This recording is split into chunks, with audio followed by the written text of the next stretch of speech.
لله ملك السماوات والأرض يخلق ما يشاء يهب لمن يشاء إناثا ويهب لمن يشاء الذكور أو يزوجهم ذكرانا وإناثا ويجعل من يشاء عقيما صدق اللہ العظیم۔ میرے محترم معزز ماؤں اور بہنوں، اللہ تبارک و تعالی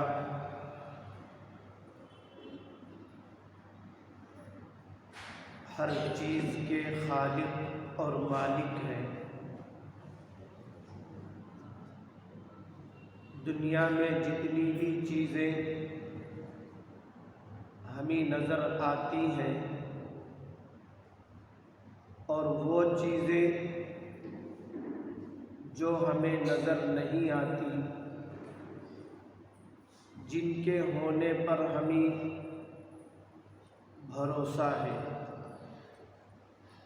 ان سب کو پیدا کرنے والی ذات ایک اللہ کی ذات ہے، اور وہی ذات موت کے بعد قیامت کے دن دوبارہ ہر انسان کو زندہ کرے گی، اور اللہ تعالی ہر انسان سے اس کی عطا کی ہوئی زندگی کے بارے میں سوال فرمائیں گے کہ ہم نے تمہیں جو زندگی دی، جو جوانی دی، تم نے اس کو کیسے اور کہاں کہاں گزارا؟ تو اس وقت دنیا کی زندگی کے ایک ایک لمحے کی قدر انسان محسوس کرے گا، کاش میں اس زندگی میں اللہ کو راضی کر لیتا۔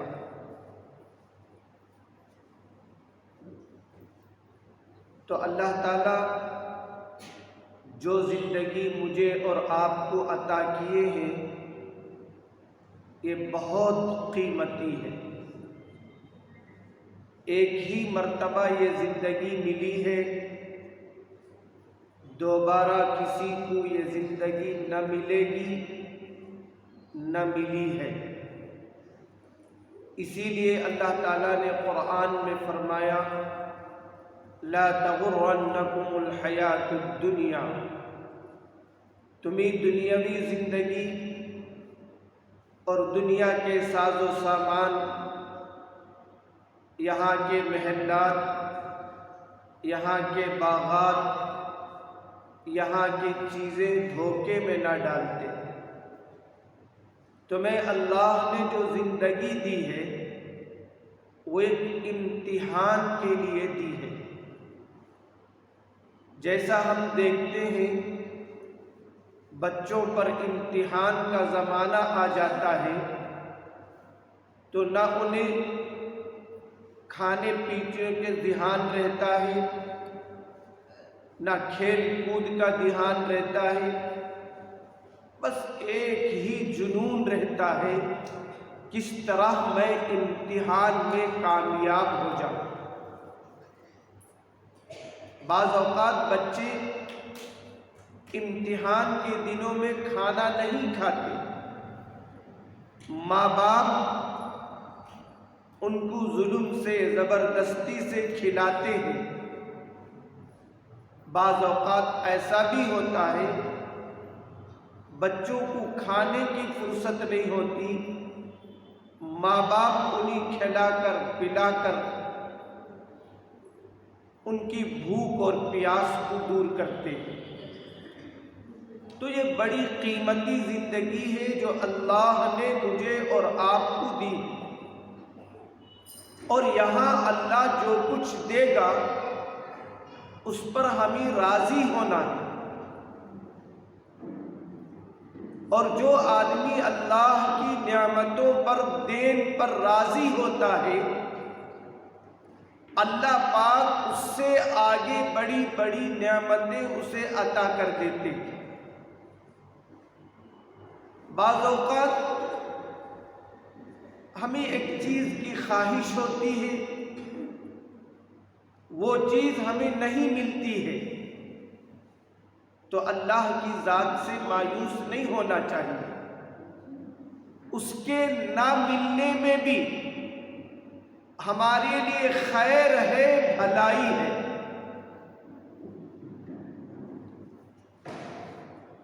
بعض اوقات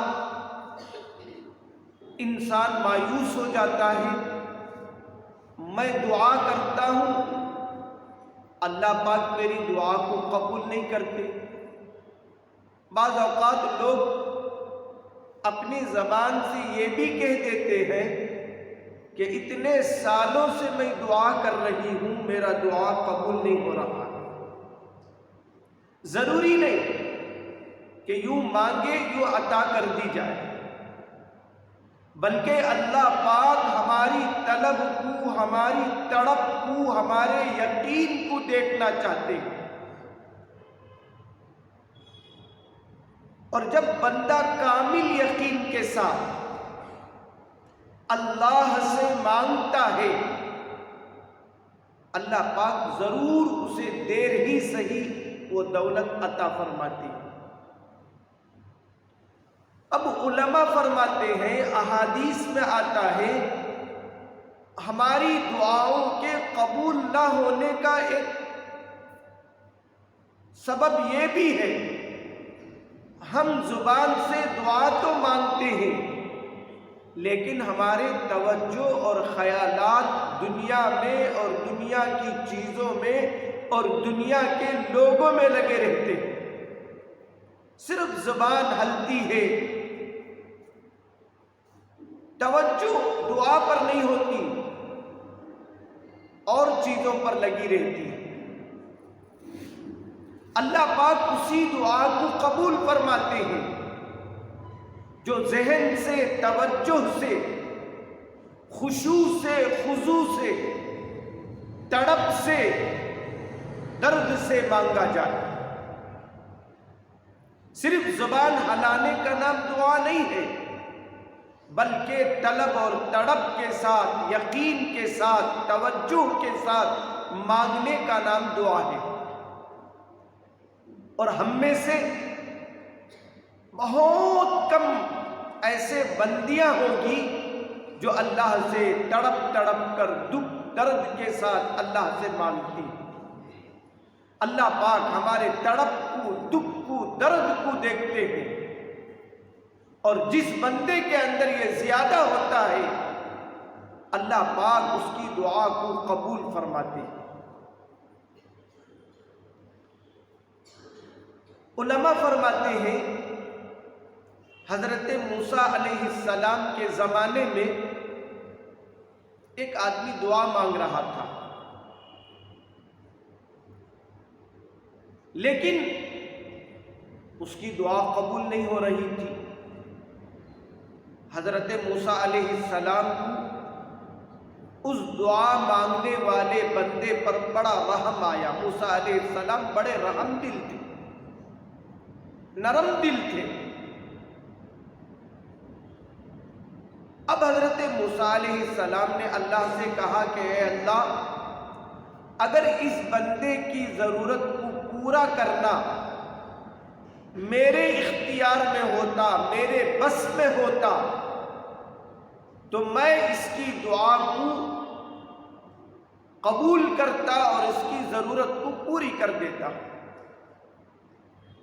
اللہ تعالیٰ نے حضرت موسیٰ علیہ السلام سے فرمایا کہ اے موسیٰ علیہ السلام، میں تم سے زیادہ اس بندے پر رحم کرنے والا ہوں۔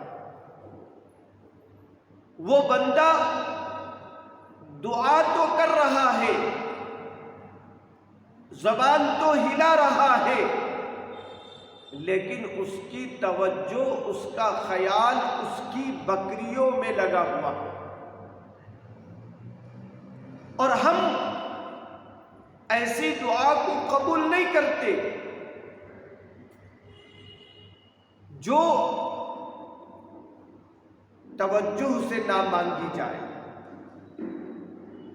اب اس بندے کا دل اپنی بکریوں میں لگا ہوا ہے، ہم ایسے غافل کی دعا کو قبول نہیں فرماتے۔ جس کا قلب، جس کا دل و دماغ مخلوق میں لگا ہو۔ اب حضرت موسیٰ علیہ السلام اس دعا مانگنے والے بندے کے پاس گئے، کہا کہ مجھے معلوم ہوا تم دعا تو اللہ سے مانگ رہے ہو، لیکن تمہارے توجہ اور خیالات تمہاری بکریوں میں اور مخلوق میں لگا ہوا ہے۔ تم ذرا اپنے توجہ کو بھی اللہ کی طرف کر لو۔ چنانچہ اس بندے نے حضرت موسیٰ علیہ السلام کی اس نصیحت کو سنا اور اپنے توجہ کے ساتھ دعا کی، تو اللہ نے اس کی دعا کو قبول فرما لیا، اور جس چیز کو وہ مانگ رہا تھا اللہ تعالیٰ نے وہ چیز اسے عطا فرما دی۔ تو اللہ کے نبی صلی اللہ علیہ وسلم فرماتے ہیں ان اللہ لا یستجیب دعاء، اللہ اس آدمی کے دعا کو قبول نہیں فرماتے ہیں جس کا توجہ اور خیالات اللہ کی طرف نہ ہو۔ تو اللہ کے خزانے میں کسی چیز کی کمی نہیں ہے۔ اللہ تعالیٰ سورہ شورى کی اس آیت میں فرماتے ہیں وَلِلَّهِ مُلْكُ السَّمَاوَاتِ وَالْأَرْضِ، جو کچھ زمین و آسمان میں ہے ان سارے خزانوں کا مالک اللہ ہے۔ يَخْلُقُ مَا يَشَاءُ، جتنی چیزوں کو تم دیکھتے ہو ان کو بھی اللہ نے پیدا کیا۔ ما یشاء، اللہ جو چاہیں گے وہ بھی پیدا فرمائیں گے، اور قیامت تک نہ معلوم کتنے انسانوں کو اللہ پیدا کریں گے، کتنے جانوروں کو، کتنے پرندوں کو، کتنے کیڑے مکوڑوں کو، کتنے چیزوں کو اللہ پاک پیدا کریں گے، یہ اللہ ہی بہتر جانتے ہیں۔ آگے اللہ فرماتے ہیں یَهَبُ لِمَن یَشَاءُ إِنَاثًا، ہم اپنے بندوں میں سے جسے چاہے لڑکیاں دیتے ہیں۔ اب لڑکی کو اللہ نے یہاں پہلے ذکر فرمایا۔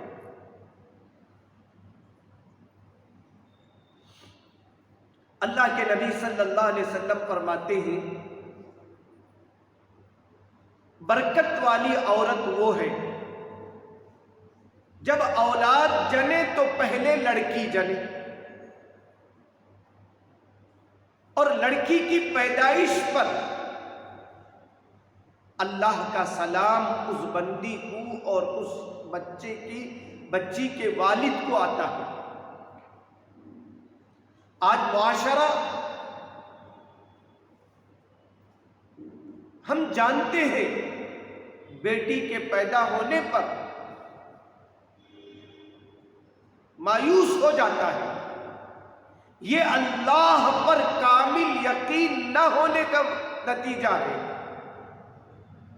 اولاد جو بھی ہو فرماتی یہ نعمت کی شکل میں آتی ہے، اس نعمت کی قدر کیا کرو۔ اللہ پاک کو معلوم ہے کسے بیٹی دینا ہے، کسے بیٹے دینا ہے، اور اللہ کو یہ بھی معلوم ہے کسے بیٹے اور بیٹیاں دونوں دینا ہے، کیونکہ فیوچر کا علم ہم نہیں جانتے ہیں، اللہ پاک جانتے ہیں اس کا فیوچر کیا ہے۔ اس بچی کو اللہ خوشی کا ذریعہ بناتے ہیں۔ بعض اوقات ہم دیکھتے ہیں لڑکے تو پیدا ہو جاتے ہیں لیکن پیدا ہونے کے بعد جو بڑے ہوتے جاتے ہیں، غلط راستوں میں چلے جاتے ہیں، ماں باپ کی بدنامی کا سبب بن جاتے ہیں، بڑے بڑے گناہوں کا ارتکاب کرنے والے بن جاتے ہیں۔ ماں باپ ان کو اپنا بیٹا کہنے سے شرماتے ہیں۔ بیٹوں کے مقابل میں بیٹیوں کے اندر اطاعت کا جذبہ ہوتا ہے، فرما برداری کا جذبہ ہوتا ہے۔ اللہ کے نبی صلی اللہ علیہ وسلم فرماتے ہیں، جو آدمی لڑکیوں کے امتحان میں مبتلا کیا گیا، لڑکیوں کے امتحان کا مطلب علماء لکھتے ہیں اسے صرف اللہ کی طرف سے لڑکیاں ہی لڑکیاں ملی، بیٹیاں ہی بیٹیاں ملی، بیٹے نہیں ملے۔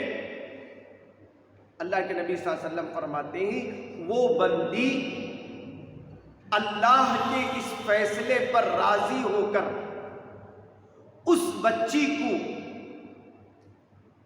اچھی طرح پالتی ہے، اس کی اچھی تعلیم و تربیت کرتی ہے۔ یہاں دیکھیے، پہلا فرمایا اس کو اچھی طرح پالے، لڑکی پیدا ہونے پر دل آزردہ نہ ہو۔ دوسرا فرمایا اس لڑکی کی تعلیم و تربیت کا خیال کرے، کیونکہ تعلیم اور تربیت یہ لڑکی کے لیے بہت بڑی چیز ہے۔ بلکہ علماء فرماتے ہیں، عورت کا زینت، لڑکی کی زینت مال و دولت نہیں، زیورات نہیں، بلکہ لڑکی کی زینت تعلیم و تربیت ہے۔ جس لڑکی کی تعلیم اور تربیت صحیح دے دی جائے گی، وہ لڑکی ہمارے لیے آخری سانس تک رحمت بنے گی اور پورے خاندان کے لیے محبت کا ذریعہ بنے گی۔ لوگ اس کے اخلاق کو دیکھ کر اس سے محبت کریں گے، اس کے آداب کو دیکھ کر اس سے محبت کریں گے۔ تعلیم و تربیت لڑکیوں کو دینا بہت ضروری ہے، لیکن آج تعلیم بولے تو ہمیں دنیا کی تعلیم ہی سمجھ میں آتا۔ کیا رہا حضرت اچھا تعلیم دیو بولے تو کالج پڑھاؤ کر بولتے سکھائے۔ کالج بھی پڑھانے میں کوئی قباحت نہیں ہے، شرط ہے کہ دین کے دائرے میں شرعی زندگی کے طور طریقے کو اپناتے ہوئے علم حاصل کیا جا سکتا ہے۔ اور یہ جو پڑھائی اسکول میں پڑھائی جاتی ہے اسے علم نہیں کہا جاتا، بلکہ یہ دنیا کے اندر کے معلومات کا نام ہے۔ اصل میں علم کہتے ہیں علم سے اللہ کو پہچانا جائے۔ اب بچوں کو یہ سکھایا جائے اللہ کن باتوں سے راضی ہوتے ہیں، کن باتوں سے ناراض ہوتے ہیں، اور بچوں کو بتایا جائے علم کیا ہے، یہ اللہ کو راضی کرنے کا ایک ذریعہ ہے۔ قرآن کا علم دے، نماز کا علم دے، نماز کیسے پڑھا جاتا ہے، نماز کے اندر کیا کیا چیزیں پڑھنی ہیں، رکوع میں کیا کرے، سجدے میں کیا کرے، مرد کی نماز کا طریقہ الگ ہے، عورتوں کی نماز کا طریقہ الگ ہے۔ عورتوں کو، بچیوں کو نماز سکھائی جائے اور نماز کی عظمت بچیوں کو بتایا جائے، بیٹے یہ فرض ہے، اس کے بارے میں قیامت کے دن پوچھا جائے گا، اور جو بے نمازی کی زندگی گزارے گی اللہ پاک اسے بڑے بڑے آزمائشوں میں مبتلا کرے گی۔ اب بچوں کو، جیسا کہ میں نے گزشتہ نشست میں کہا تھا، اپنے ساتھ چھوٹے بچوں کو لے کر نماز میں کھڑے، بچپن سے نماز کا شوق ان کے اندر پیدا کیا جائے۔ اس کا نتیجہ کیا ہوگا؟ ایک خاتون نے آ کر یہاں مدرسے میں بچے کی داخل کرتے ہوئے بتایا کہ حضرت میرے ساتھ یہ جو چھوٹی بچی آئی ہے، یہ جیسے ہی اذان ہوتا ہے کمرے میں جا کر جا نماز ڈال لیتی ہوں، امی کو بلاتی، مجھے بلاتی کہ آؤ امی نماز کا وقت ہو گیا۔ یہ کیا ہے؟ ماں باپ کا دیکھا دیکھی بچے آگے چل کر نقل کرتے ہیں۔ اسی لیے اللہ کے پیارے نبی صلی اللہ علیہ وسلم نے فرمایا بچوں کے سامنے جھوٹ بھی نہ بولا کرو، اگر تم جھوٹ بولو گی تو جھوٹ کی برائی ان کے دل سے نکل جائے گی۔ بچپن سے جھوٹ کی برائی کو انہیں سمجھائے، بیٹا جھوٹ نہیں بولنا، اللہ ناراض ہوتے۔ لوگوں میں ہمارا بھروسہ ختم ہو جاتا ہے اور جھوٹ بولنے والے کو کوئی اپنا راز نہیں بولتے ہیں۔ اس طرح ان کو جھوٹ کے بارے میں سمجھایا جائے کہ بچوں کو بچپن ہی سے برائیوں سے دور کی جائے۔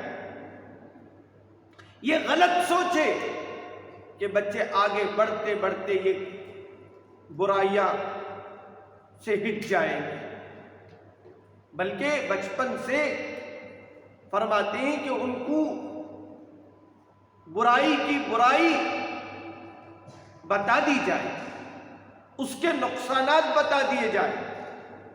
حدیث شریف میں ایک واقعہ آتا ہے، اللہ کے پیارے نبی صلی اللہ علیہ وسلم کے سامنے ایک عورت نے اپنے چھوٹے بچے کو کمر میں لینے کے لیے بلا رہی تھی۔ وہ بچہ نہیں مان رہا تھا، شرارت کر رہا تھا، تو اب اس عورت نے اسے کسی چیز کے بارے میں بتایا کہ تو آئے گا تو میں یہ چیز دوں گی۔ اب بچوں کے اندر چیزوں کا حرص ہوتا ہے۔ اب وہ بچہ اس کے کہنے پر آ گیا اور یہ خاتون اس بچے کو اپنے کمر میں لے لی۔ اب اللہ کے نبی صلی اللہ علیہ وسلم نے اس خاتون سے پوچھا، تم نے اسے بلانے کے لیے کہا تھا کہ میں یہ چیز دوں گی، تم نے یہ ایسے ہی کہا تھا یا تمہیں کچھ دینے کا بھی ارادہ تھا؟ تو اس عورت نے کہا، اللہ کے نبی صلی اللہ علیہ وسلم میرے ہاتھ میں ایک کھجور تھا، میں وہ اس بچے کو دینا چاہتی تھی۔ اللہ کے نبی صلی اللہ علیہ وسلم نے فرمایا اگر تم اس طرح نہ کرتی، یعنی تمہاری نیت دینے کی نہ ہوتی، تو تم 2 گناہ میں مبتلا ہو جاتی، 2 گناہوں کی سزا تمہیں اللہ کی طرف سے ملتی۔ وہ 2 گناہ کیا ہیں؟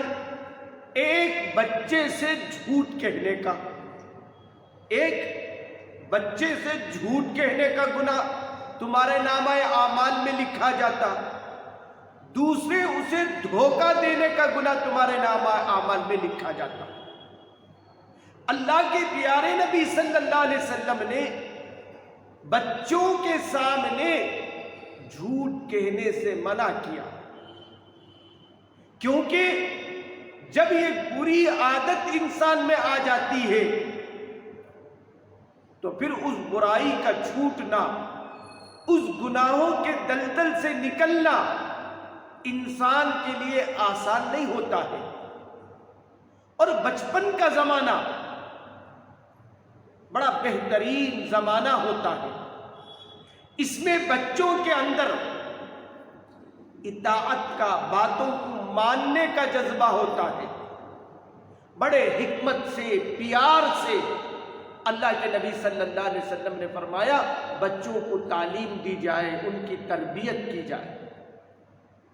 جیسے ہی اذان ہو تو عام طور پر اذان کے وقت ہمارے بچے گھروں میں ہمارے پاس ہوتے ہیں، جیسے ہی اذان ہو بچوں کو سکھائی جائے کہ بیٹا اذان کے وقت اذان کا جواب دینا چاہیے۔ اب ہم ہی اذان کا ادب نہ کریں، ہم ہی اذان کا جواب نہ دیں، ہم ہی اذان کی قدر نہ کریں، تو بتاؤ بچے معصوم ہیں وہ کیا قدر کریں گے؟ بچے جو گناہ کریں گے اذان کے وقت وہ نادانی ہے، وہ نہیں جانتے ہیں، اس لیے ان کو گناہ کم ہے۔ ماں باپ جاننے کے باوجود انجانے بن کر رہ جائے تو فرمایا بچے جتنے گناہ کریں گے ماں باپ کے نامہ اعمال میں لکھے جائیں گے، اس لیے کہ وہ معلوم ہونے کے باوجود بچوں کو تعلیم نہ دی، معلوم نہ کرائے۔ اب فرماتے ہیں اذان ہو تو اذان کا جواب سکھایا جائے۔ اللہ کے نبی صلی اللہ علیہ وسلم فرماتے ہیں جو اذان کا جواب دینے کا عادی ہو جاتے ہیں اللہ کی ذات سے امید ہے وہ مرنے کے بعد جنت میں جائیں گے، اذان کی قدر کرنے کی وجہ سے، اذان کے جواب دینے کی وجہ سے۔ اذان کا جواب کیا ہے؟ کوئی مشکل جواب نہیں ہے۔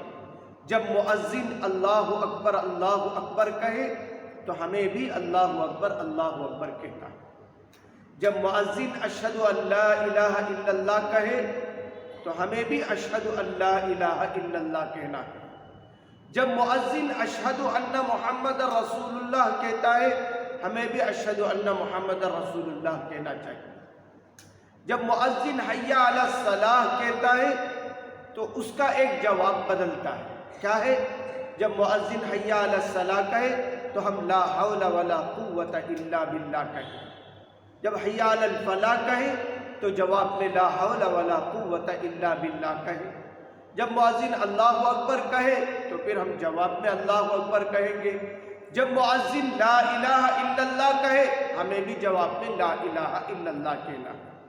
اس کے بعد اللہ کے نبی صلی اللہ علیہ وسلم فرماتے ہیں اذان کی دعا کا اہتمام کرو۔ اللہم رب ہذہ الدعوۃ التامہ، اس میں جو ہے برکت کی دعائیں ہیں، وسیلے کی دعائیں ہیں، مقام محمود کی دعائیں ہیں جو جنت میں عطا کی جائیں گی۔ تو یہ آداب بچوں کو بچپن میں سکھانا چاہیے۔ جب بچے ان چیزوں کے عادی ہو جائیں گے پھر ان کی زندگیوں میں یہ بچے خوشی دیکھیں گے۔ اللہ ان معمولی نیکیوں کے بدلے میں بڑے بڑے گناہوں سے انہیں بچائے گی۔ جب بچپن سے اللہ کی عظمت ان کے دل میں بٹھا دی جاتی ہے پھر بچے گناہ کرتے ہوئے ڈرتے ہیں، اور اگر کبھی گناہ کا ارادہ بھی پیدا ہوگا تو ماں باپ یاد آئیں گے، امی نے ایسا کہا تھا، ایسا کہنے سے منع کیا تھا، کبھی ہماری باتیں انہیں گناہوں سے روک دے گی۔ اللہ تعالیٰ قرآن کریم کے اندر فرماتے ہیں جن بچوں کو ماں باپ تربیت نہیں دیں گے وہ بچے کل قیامت کے دن ماں باپ کو جنت میں جانے سے روک دیں گے۔ جنت میں جانے سے بچے روک دیں گے، کہیں گے اے اللہ انہوں نے دین ہمیں نہیں سکھایا،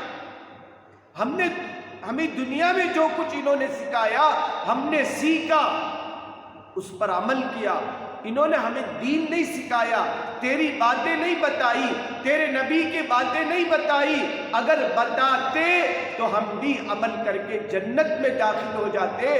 آج ہم جہنم کو جا رہے ہیں، یہ ہمارے ماں باپ کی تعلیم نہ دینے کی وجہ سے۔ ربنا انا اطعنا سادتنا، اللہ قرآن میں کہتا ہے وہ بچے کہیں گے اطعنا، ہم اطاعت کرتے، سادتنا و کبراءنا، ہمارے بڑوں کے ہم اطاعت کرتے، لیکن انہوں نے نہیں سکھایا۔ اللہ کے نبی صلی اللہ علیہ وسلم فرماتے ہیں بچہ ہو یا بچی اس کا حق یہ ہے اسے دین سکھایا جائے، اللہ کی عظمت اس کے دلوں میں بٹھایا جائے۔ اللہ کے نبی صلی اللہ علیہ وسلم نے فرمایا جسے لڑکیاں دی گئی اس نے اسے خوشی خوشی پالا. دوسرے نمبر پر فرمایا اسے تعلیم دی، تربیت دی. اس کے بعد فرمایا اس کے بالغ ہونے کے بعد اسے اچھے مرد سے، مسلمان مرد سے نکاح کر دیا. تو اس کا کتنا بڑا صلہ ملے گا ہم نہیں جانتے.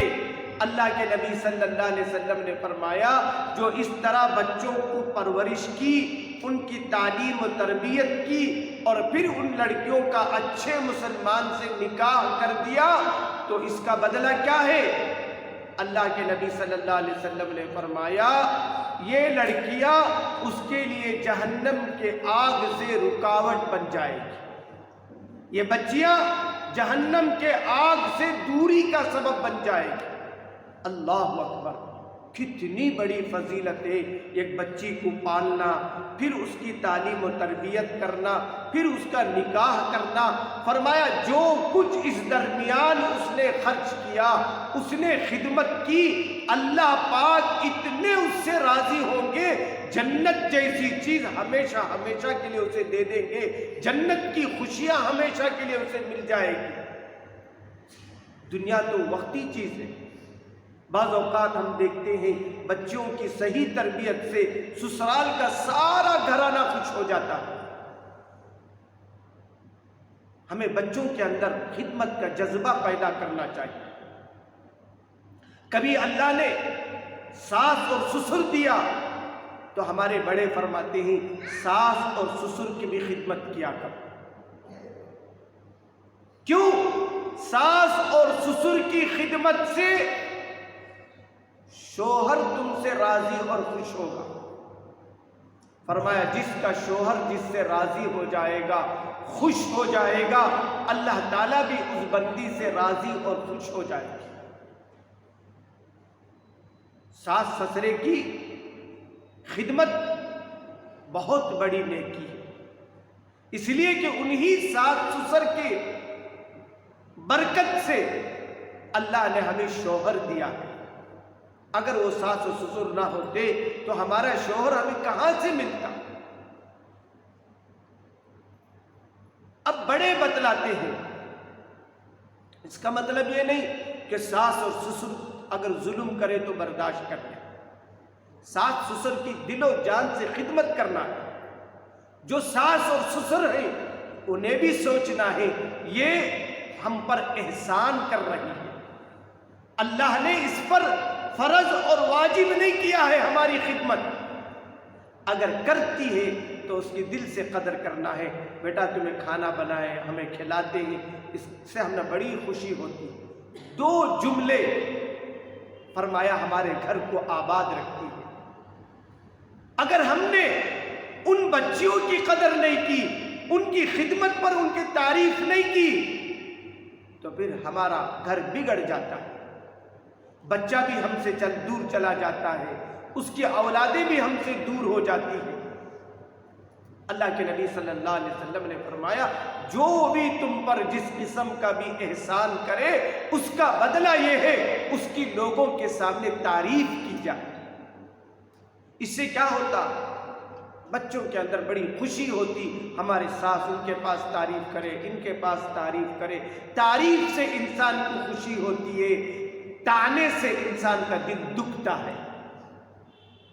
اللہ کے نبی صلی اللہ علیہ وسلم فرماتے ہیں بڑوں کا اکرام کرو، بڑوں کا ادب کرو. لیکن بڑوں کو بھی چاہیے وہ چھوٹوں کے ساتھ شفقت کرے. غلطی ہو جائے تو بچے سمجھیں. جیسے ہم اپنے بچوں کی غلطیوں کو 100 وقت معاف کرتے ہیں بلکہ معاف ہی کرتے رہتے ہیں، اسی طرح فرمایا اگر آنے والی بہو سے غلطی ہو جائے تو معاف کر دی جائے. اس لیے کہ معاف کرنے سے خوشی ہوتی ہے، گھر آباد رہتا ہے. غصہ کرنے سے، طعنے کرنے سے گھر برباد ہو جاتے ہیں. اللہ کے نبی صلی اللہ علیہ وسلم فرماتے ہیں اللہ جو عورت بچی دے اس سے راضی رہو، اس لیے کہ یہ جنت میں جانے کا ایک ذریعہ. حدیث میں آتا ہے حضرت عائشہ رضی اللہ تعالی عنہ کے گھر میں ایک عورت آئی. حضرت عائشہ رضی اللہ تعالی عنہ آنے والے مہمانوں کا، چاہے وہ غریب ہو امیر ہو، ہر ایک کا مہمان نوازی کیا کرتی تھی۔ جب وہ عورت گھر میں داخل ہوئی تو اس کے ساتھ 2 بچیاں تھیں۔ ام المؤمنین حضرت عائشہ رضی اللہ تعالیٰ عنہ نے اس عورت کے ہاتھ میں 3 کھجوریں دی، تو اس عورت نے ایک کھجور ایک بچی کو دے دی، دوسرے کھجور دوسرے بچے کو دے دی، تیسرے کھجور اپنے ہاتھ میں رکھ لی۔ تھوڑی دیر کے بعد وہ دونوں بچیاں اس عورت کو ستانے لگی کہ وہ کھجور ہمیں دے دی جائے۔ اب اس عورت نے اس ایک کھجور کو بجائے خود کھانے کے برابر آدھا آدھا کر کے ایک بچی کو آدھا اور ایک بچی کو آدھا دے دیا۔ جو کچھ بات کرنا تھا بات کر کے وہ خاتون چلی گئی۔ اس خاتون کے جانے کے بعد، اس عورت کے جانے کے بعد نبی اکرم صلی اللہ علیہ وسلم حضرت عائشہ رضی اللہ عنہا کے گھر داخل ہوئے تو حضرت عائشہ رضی اللہ تعالی عنہا نے اس عورت کا یہ واقعہ سنایا کہ اس طرح 3 کھجوریں دی، اس نے اس طرح ان بچوں کے درمیان تقسیم کر دی۔ اللہ کے نبی صلی اللہ علیہ وسلم نے سنا تو فرمایا کہ اے عائشہ، اس عورت پر، ان بچیوں پر رحم کرنے کی وجہ سے، ان کو اچھی طرح سلوک کرنے کی وجہ سے اس عورت پر جنت واجب ہو گئی۔ اللہ نے اس عورت پر دوزخ کو حرام کر دیا۔ اس کے بعد اللہ کے نبی صلی اللہ علیہ وسلم نے فرمایا جو بھی اپنی لڑکیوں کے ساتھ اس طرح اچھا سلوک کرے گا، اللہ کے نبی صلی اللہ علیہ وسلم فرماتے ہیں وہ جنتی ہوگی۔ اللہ تعالیٰ ان بچیوں کے ساتھ سلوک کرنے کی وجہ سے انہیں جنت عطا فرمائے گی۔ اور آپ صلی اللہ علیہ وسلم نے ایک موقع پر فرمایا، علماء فرماتے ہیں اگر گھر میں بچے بھی ہو بچیاں بھی ہو، کوئی کھانے کی چیز لائی جائے تو پہلے لڑکیوں کو دی جائے، پہلے لڑکیوں کو دی جائے، لیکن ایسا نہیں معلوم ہونا چاہیے کہ لڑکوں کا دل دکھ جائے۔ اولاد ہوتی ہے۔ اللہ کے نبی صلی اللہ علیہ وسلم نے ایک موقع پر فرمایا اعدلوا اولادکم، تم اپنے اولادوں کے درمیان عدل کرو، انصاف کرو۔ کہنے کا مطلب یہ ہے اللہ پاک لڑکی دیتے ہیں تو اس سے بھی راضی اور خوش رہے، اس کی بہترین تربیت کرے۔ یہ جنت میں داخل ہونے کا ایک سبب ہے، ایک ذریعہ ہے۔ ہو سکتا ہے ہمارے گناہوں کی وجہ سے جہنم واجب ہو گئی ہو، اللہ تعالیٰ محض ان بچوں کو پالنے کی وجہ سے، ان کی پرورش، ان کی تعلیم، تربیت اور ان کے نکاح کر دینے کی وجہ سے اللہ پاک ہمیں جنت میں داخل کر دے۔ اور اللہ کے نبی صلی اللہ علیہ وسلم نے ایک موقع پر فرمایا سب سے بہترین صدقہ کیا ہے؟ اللہ حفاظت فرمایا سب سے بہترین اور فضیلت والا صدقہ یہ ہے کوئی بچی کا طلاق ہو جائے یا خلا ہو جائے، وہ عورت بچی گھر میں آ جائے، یا اس کا شوہر انتقال ہو جائے اور وہ بچی گھر میں آ جائے، تو ماں باپ کو دل دکھی نہ ہونا چاہیے، بلکہ ان بچوں کی بھی خدمت کرے۔ اللہ کے نبی صلی اللہ علیہ وسلم فرماتے ہیں یہ سب سے بہترین صدقہ ہے۔ تو اس زندگی میں حالات آتے ہیں، ہم نے بہت سو کو دیکھا۔ ہمارے محلے میں ایک عورت تھی جن کو اللہ نے 4 بیٹیاں دی تھی، ایک بھی بیٹا نہیں تھا۔ وہ عورت ہمیشہ کہتی تھی خوشی خوشی اللہ تعالیٰ میرے گھر 4 بیٹے دینے والے ہیں۔ پوچھا گیا کیسے؟ تو عورت کہی میرے 4 داماد آنے والے ہیں، وہ 4 داماد میرے بیٹے ہیں۔ اور جیسے انہوں نے گمان کیا ویسے ہی ہوا کہ 4 داماد ان کے نیک نکلے اور بیٹے کی طرح ساس و سسر کو وہ بھی خدمت کر رہے ہیں۔ تو ہم نہیں جانتے اللہ تعالیٰ جو چیزیں ہمیں دیکھتے ہیں اس میں بھلائی ہوتا ہے، خیر ہوتے ہیں، ہمیں وقتی طور پر سمجھ میں نہیں آتا۔ اللہ عز و جل سے دعا ہے اللہ تعالیٰ ہمیں ہر نعمت پر راضی رہنے کی توفیق عطا فرمائے۔ ہمارا کام یہ ہے ہم اللہ سے مانگے، لو لگائے، اللہ سے یقین کرے، اللہ تعالیٰ ہماری حاجتوں کو پورا کرنے والے ہیں۔ اللہ عز و جل میری اور آپ کی اور پوری امت کی جائز ضرورتوں کو اپنے خزانے سے پورا فرمائے۔ اللہ تعالیٰ ہمارے ساتھ ہر قسم سے بھلائی کا معاملہ کرے، خیر کا معاملہ کرے۔ اللہ عز و جل ہمیں سنی سنائی ہوئی باتوں پر عمل کی توفیق عطا فرمائے۔ کل جمعہ کا مبارک دن ہے، سورہ کہف اور سورہ دخان کی تلاوت کریں اور کثرت سے چلتے پھرتے حضور اکرم صلی اللہ علیہ وسلم پر درود شریف پڑھیں۔ عصر کی نماز کے بعد اللہم صلی علی محمد النبی الامی وعلی آلہ وسلم تسلیما والا درود 80 مرتبہ پڑھیں۔ اللہ پاک 80 سال کے گناہوں کو ہمارے معاف فرماتے ہیں۔ اور جمعہ کا دن دعاؤں کی قبولیت کا دن ہوتا ہے، دعاؤں کا بھی خاص اہتمام کریں۔ دعا ہی ہمارے تمام مسائل کا حل ہے۔ اللہ عز و جل ہمیں دعاؤں کا شوق نصیب فرمائے۔ اللہ تعالیٰ ہماری دعاؤں کو جو موت تک کریں گے اسے شرف قبولیت عطا فرمائے۔ یا رب لک الحمد کما ینبغی لجلال وجہک وعظیم سلطانک۔ اللہم صلی علی سیدنا مولانا محمد وعلی آل سیدنا مولانا محمد وبارک وسلم۔ ربنا آتنا فی الدنیا حسنۃ وفی الآخرۃ حسنۃ وقنا عذاب النار۔ یا ارحم الراحمین ویا اکرم الاکرمین ویا ذا الجلال والاکرام۔ اے اللہ ہم سب پر اور پوری انسانیت پر رحم کا، کرم کا معاملہ فرما۔ اے اللہ اب تک کی جو زندگی گناہوں میں گزر چکی ہے اسے معاف فرما۔ اے اللہ آئندہ کی زندگی کو نیکیوں میں گزارنے کی توفیق عطا فرما۔ اے اللہ تیرا کرم ہے، احسان ہے، تو نے اس وقت ہمیں تیرے باتیں سننے کے لیے تو جمع فرمایا۔ مولا جو باتیں سنی گئی ہیں اس پر عمل کی توفیق عطا فرما۔ اے اللہ تیری ایک ایک نعمتوں پر راضی رہنے کی توفیق عطا فرما۔ اے اللہ ہمارے لیے نعمتوں میں اضافے کے فیصلے فرما۔ اے اللہ ہماری ضرورتوں کو آپ پورا کرنے والے ہیں، مولا آپ ہماری ضرورتوں کو پورا کرنے کے فیصلے فرما دیجئے۔ اے مولا ہمیں نیکی والی زندگی عطا فرمائیے، برائیوں والی زندگی سے ہماری اور پوری امت کی حفاظت فرمائیے۔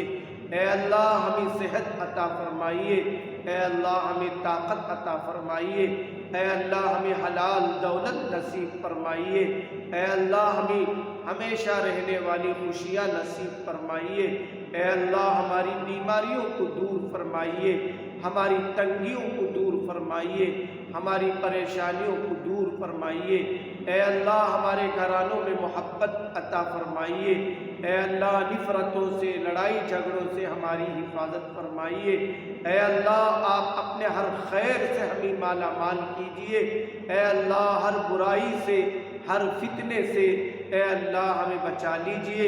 اے اللہ ہمارے گھروں کے اندر تعلیم عام کر دیجئے، مولا اچھی تربیت فرما دیجئے۔